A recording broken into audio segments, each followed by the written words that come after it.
What's up, guys? Back with another 2001 Insight repair. So in this one, before I get into there, if you watch my walk around video, I told you guys that this button doesn't work. And what I read online on the forums, because I researched this stuff, if you try to actually open this, you have the key and you put it in there and you slightly turn it, you should hear the motor turn on. If there's two different things. If there's something up with the motor, you'll hear whining. That means that there's a little gear in there that's broken and it's just spinning, so it's not opening this. If you hear absolutely nothing, then it's the wiring. So I've got nothing. I put the key in there. I have to manually open it, so it's the wiring. So from what I've read, we're going to come inside here and we are going to take this piece of trim off. This piece of trim is super easy to come off. You just lift it up and it's got these little pins. Yours might have more or less. These are kind of old cars. These may have been taken out before. And then you have to take off, you don't completely have to take it off, but you have to take off or move this piece of plastic. Now to do that, you can pop it out a little bit on the bottom, just a little bit, because there is one pin right there. And once you get that out, you have to lift up and then it should release. Not completely, because if we look inside, this piece continues on over there. I'm not sure how that pops out. I'm sure it's just another clip, but I don't want to break anything. I've already broken one clip on here because I didn't know these had to be pushed up. See how that just boop will come out? So I broke the little one that connects to that one. This one was a survivor. This one was not. Rest in peace, little clip. So this is really all you need, because this will bend over to the side and that gives you more than enough room to work.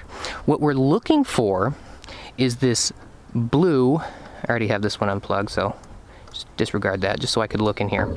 We're looking for this blue plug right here. It's got a little clip right here, the one that I'm pushing in. You push that in and you pull it up. This should be really easy to unplug, unlike some of the things underneath your hood. This one's been inside the car. It shouldn't have any issues with rust or anything besides the point, because rust is the reason why we're in here. So this is the blue plug. We're gonna pop it out. This is what we have. We are looking for a blue wire with a yellow stripe.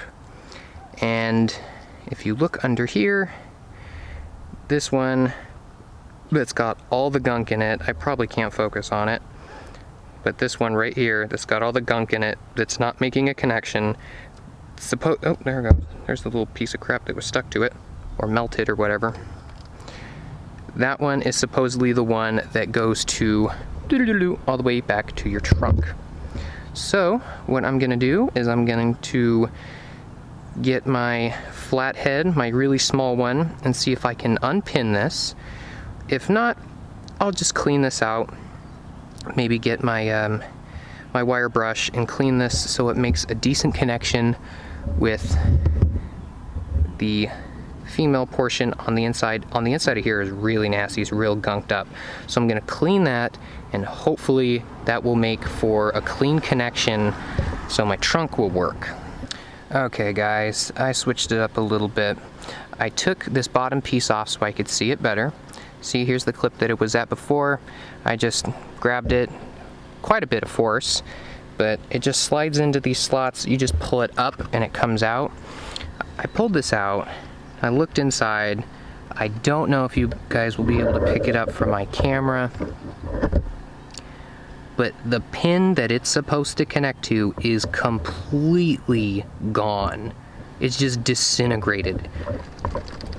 So, what am I gonna do?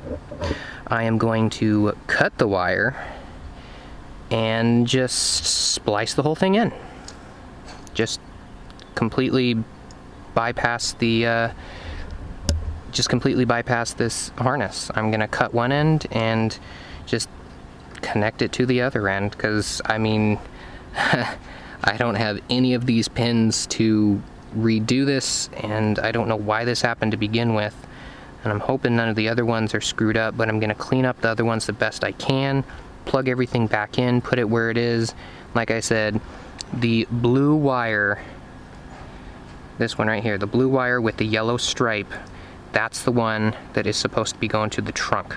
So I'm gonna cut that off and wire strip it so it's open, and then plug it into the other one after I cut that one.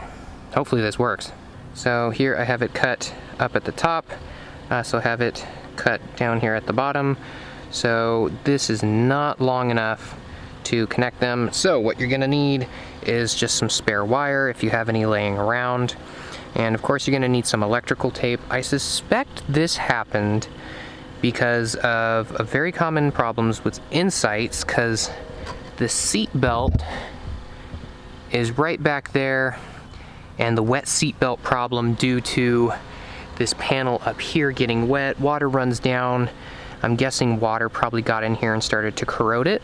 So what I'm gonna do is, once I put everything back together, I'm probably gonna maybe tape over some of this just to make sure none of this happens again. So let's strip these wires. Okay, here I have it all done. I've got it taped up here, taped down here. Now that that is finished up, I'm going to place everything back where it was, put this one back on its little clip right over there, plug it in, and really see if this thing works. All right, I'm gonna leave that where it is. Gonna go back here, and we're gonna check.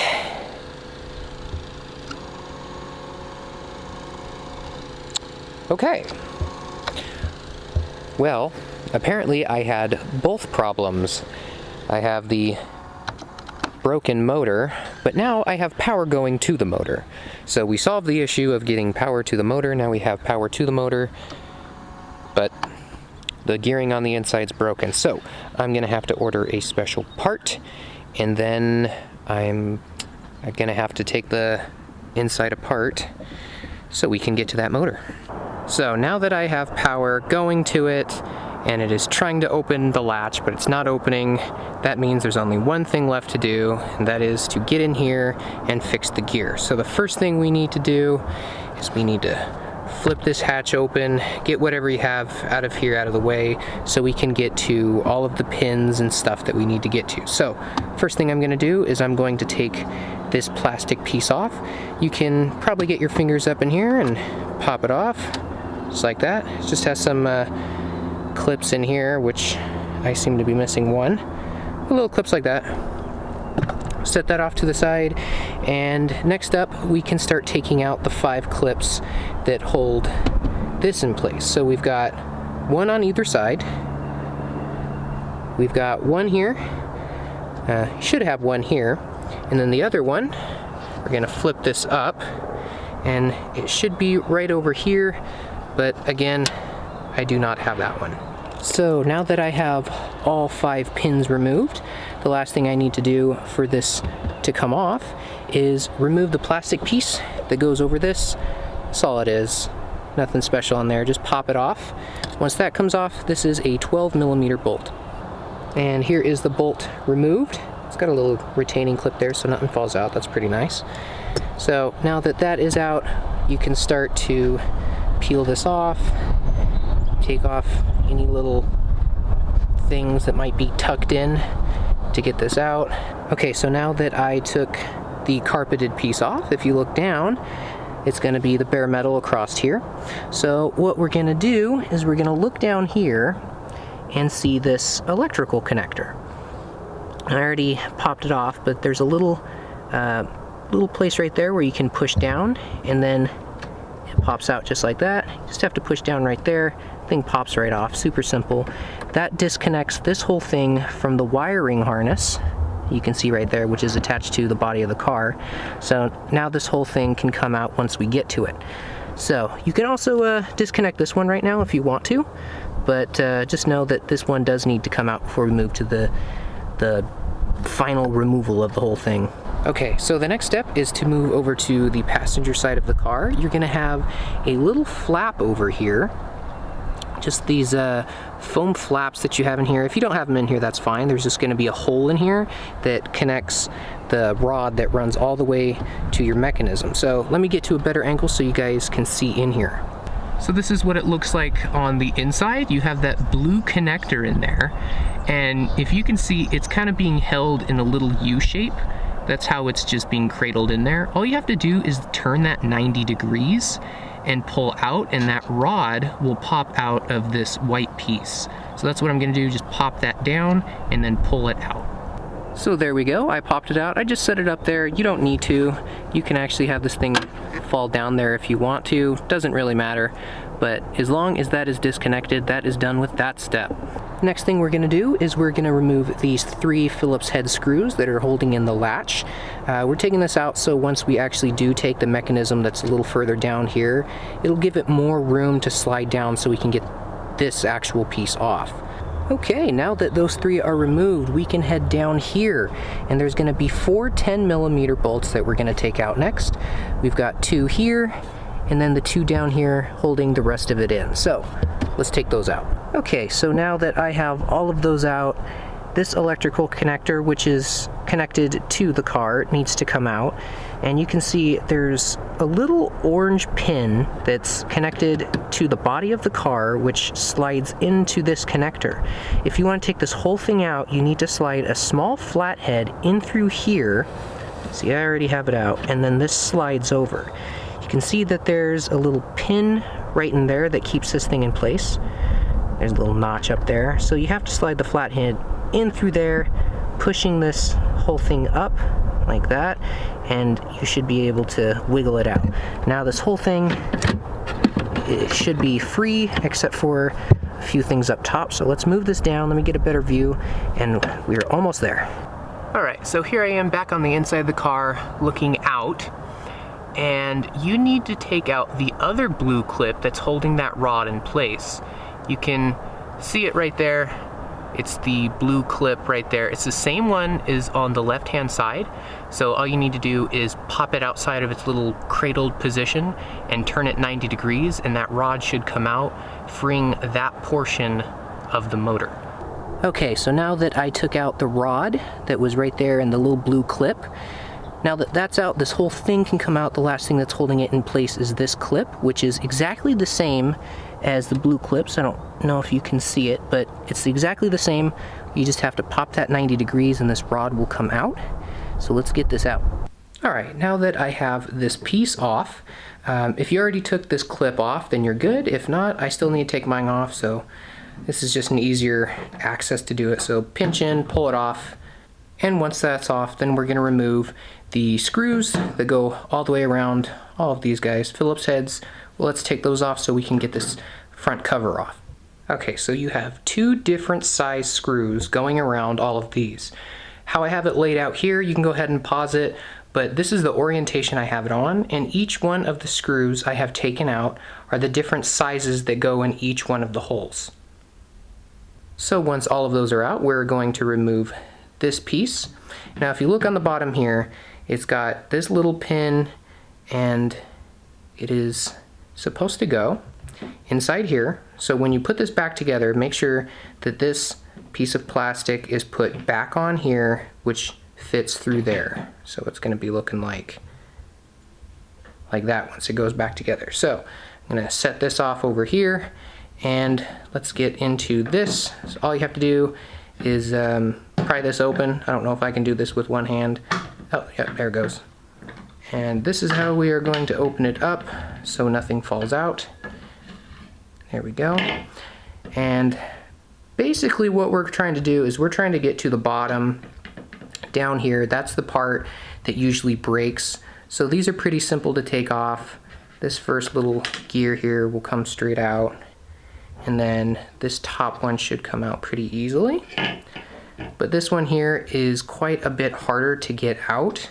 So you might have to get like a small flathead or a pick or something really small to kind of pry up on the inside. So I'm gonna go grab one of those and see if I can get this off. All right, so I managed to get this out. So we're gonna move this off to the side. And this is the problem. This is completely shattered and crushed It's just crazy looking. So what we're going to do is we're going to replace this with the new one that I have right over here. I got these from Insight Central. There's a guy on there named Jesse, and he makes these with a 3D printer. It's the material that he uses, the kind of plastic on here, this stuff will last forever. So that is never going to happen again. You might have to change out some of these. Like if you look closely on this one, you can see some cracks in mine. So I'm going to get a little bit of JB weld and put it in those cracks, just hoping that it's not going to do anything in the future. Anyway, if you need one of these pieces, I will link his info down below so you can get a hold of him, so you can get some of these. He's sold a ton of these things, hundreds, maybe he's hit 1,000 by now, but he's definitely sold a lot of these. He's never had any complaints, so this is not going to be a problem in the future.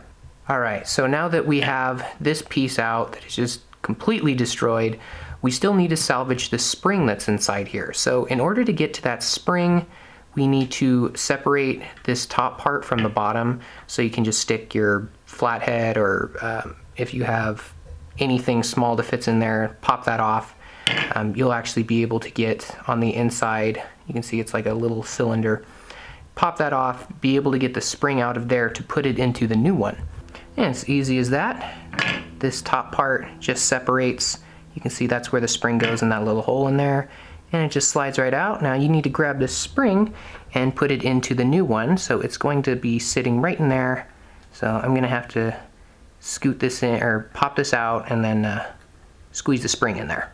So there it is, all complete. I took this little wide piece out and popped the spring in there and just kind of shimmied it down in. Really easy. So this part is all done, and before I put it back in, I'm going to fix these cracks that I have in here and hopefully save this so it won't crap out in the future. So kind of repair that, and also this white grease that's in here, I'm going to kind of clean it up and put in some synthetic grease, so I know if I put in the synthetic stuff, it's not going to eat away at any of this over time. So I'm going to clean this up a little bit, repair that, and then we'll pop this in. Alright, JB Weld is on there. That is going to cure for the next few minutes. So when putting this piece on, the best way to do it is to flip this side over, so it's like this, and you're going to take this piece and you're going to put it on like this. So when it's actually installed, the flat side here without the spring is going to be facing down, and the side with the spring is going to be facing up. So you could put it on there, but it's going to be really difficult. So the best way to do it is to install it like this. You're going to have to compress this Y piece down a little bit to actually get that on there, but once it's on there, it's a really tight fit, and it's not going to move around when you actually grab this, flip it over, and install it back in. And here it is, everything put back together. It's the exact same thing putting it back together. You just pop that piece down in there, the small piece just slides back on, and this big piece, you just slide the small metal piece down in, and just make sure everything is connected. I've got everything greased up, so now I'm going to put the cover back on here, put the screws back in, put it back in here, make sure that that piece is sitting inside here, everything's mounted up, and put the connector back in. And then we should be able to go back to the car and do the reverse steps and put this thing back in. So here we are back in the back of the car. So we gotta grab our little unit here, pop it down, make sure you orient it right. So this long arm with the connector is going to plug back in there. You can test it if you want to. I'm gonna get this kind of set into place first, so I'm gonna pop that connector back in, and this short rod is gonna go back into that white clip. So there's the rod back in the white clip right there, and I've got the connector in place. Now we're back to the last portion of the step we were before we removed this. Next thing we need to do is fish around in here and grab the rod that goes through here. The best way to do it is it sticks out right down here. So put your hand down there and fish it out so you can grab it through this little hole, and then you're going to stick it right back there through that blue one, and yeah, this is all reverse. Okay, So I suggest before mounting this back in place is to at least get one screw into the release up here. So before this gets mounted up into place, you can kind of move this around a little bit and at least get a screw started in there, and then have this, get your 4 bolts, put that back up into place, and you'll have this one started so you're not trying to like fish around in here and try to get it up into place. It's a suggestion that might work a little bit better for you, but it's not needed. You can put the 4 bolts in there and then the 3 bolts back in here to get all of this mounted. And once you get those screws in and those bolts in place, the only thing left to do before we put all the carpeting back up is to come back in here, grab that rod that's just sitting down in there, and put it back into that blue connector. Alright, so I'm putting the carpet back in. I've got to put these pins back in, the ones down here. I don't know if, all of these pins are kind of different, so I don't know if you have the same ones, but these ones, I have just the little ones that push in. So maybe you have those, maybe you don't. But these ones, the one with the little push pins in them that are in here, just to get these out, you just pop the middle in, then wedge something in there and just kind of pull it out. To put these back in, just if you guys didn't know, you actually have to spread this apart. It's kind of hard to see, but you spread this apart and then push it forward. There it goes. So then it goes back to this position. So then you can pop it back in here. If I'm not getting the carpet in the way, there it goes. And then you just push the pin in and it locks it in place. And the last thing you need to do is pop this back in. Really easy. The clips are already attached, so you just kind of push down, pops these things in place, and once they're in, this thing's good to go. And I still got to put my carpet and everything back down. Alright, now that everything is cleaned up, if you do want to test this beforehand, like I said, you can. I tested it, and all you really have to do is press the button and you can hear it. So that's all you have to do, and if you want to do the final test, close it, and there it goes. Finally have a working trunk. Well, it worked before, I just had to use the key. Alright, hope you guys enjoyed. Stay tuned for more videos. Hey guys, thanks for sticking around to the end of the video. If you haven't already, make sure you follow me on Facebook, Twitter, and Instagram so you can get some behind the scenes stuff that hasn't happened yet and unreleased content that no one else has seen. And if you haven't already, watch that video. And if you watch that video, watch that video. And if you've watched both of those videos already, make sure you subscribe down here. Yeah, watch this stuff. It's awesome. And if you've watched that, and subscribed,